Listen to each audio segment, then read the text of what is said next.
Bonjour à tous, je m'appelle Ève Delamarche, j'ai 18 ans, je suis en BUT Communication, parcours métier du livre et du patrimoine.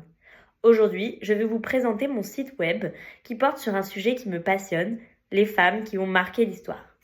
Pourquoi ai-je choisi ce sujet ? Parce que je me suis souvent rendu compte que les films ou les livres proposent une version très romancée de la vie de certaines figures historiques comme Sissi l'impératrice ou Madame de Pompadour. Avec ce blog, j'ai voulu explorer et partager leurs vraies histoires en mettant en lumière des faits réels qui sont parfois oubliés ou déformés. La bannière de mon site représente une statue de femme et j'ai choisi cette image car elle symbolise parfaitement le sujet de mon blog, les femmes dans l'histoire. Cette statue, en tant qu'œuvre intemporelle, représente la puissance, la beauté et l'héritage de ces figures féminines qui ont marqué les époques. C'est une manière visuelle de rendre hommage à leur importance. Pour illustrer le contenu de mon blog, je vais vous montrer l'article sur Madame de Pompadour. Cette femme a été bien plus qu'une favorite de Louis XV. Elle a été une mécène, une femme cultivée et elle a été surtout d'une grande influence dans la vie culturelle et artistique de son époque. Dans cet article, je reviens sur sa véritable histoire, ses actions et son impact. Loin des clichés que l'on peut retrouver dans certaines œuvres de fiction, c'était une femme forte, qui en a fait bien plus que ce qu'on pourrait penser. C'est par exemple une grande mécène des arts et de la culture.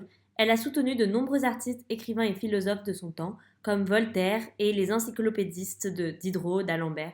Grâce à elle, les arts décoratifs comme la porcelaine de Sèvres ont connu un essor. Dans la partie portfolio de mon site, vous pourrez découvrir un aperçu de notre travail de groupe sur André Breton.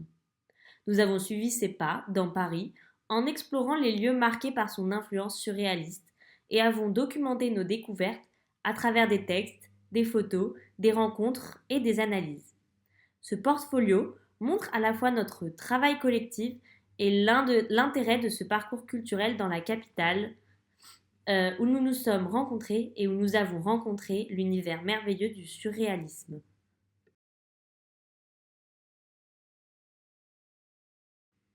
Le site est organisé de manière simple et intuitive. Sur l'accueil, vous trouverez une section dédiée aux articles sur les femmes historiques qui sont classés par période.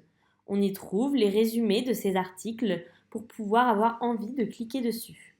Ensuite, dans la partie blog, je vous propose de naviguer de manière plus simple entre les articles et de sélectionner réellement l'article qui vous intéresse. Ensuite, il y a la partie portfolio qui rassemble mes travaux académiques comme celui sur André Breton, où j'ai participé avec mon groupe à des recherches.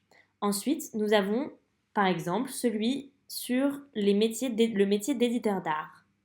Dans la case à propos, nous avons ensuite une courte présentation de pourquoi j'ai fait mon site, qui je suis et ce qui m'intéresse.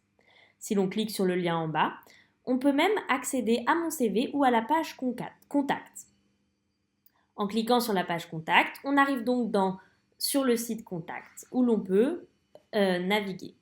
Ensuite, on peut cliquer sur le lien de mon CV et l'on tombera sur mon CV directement dans le...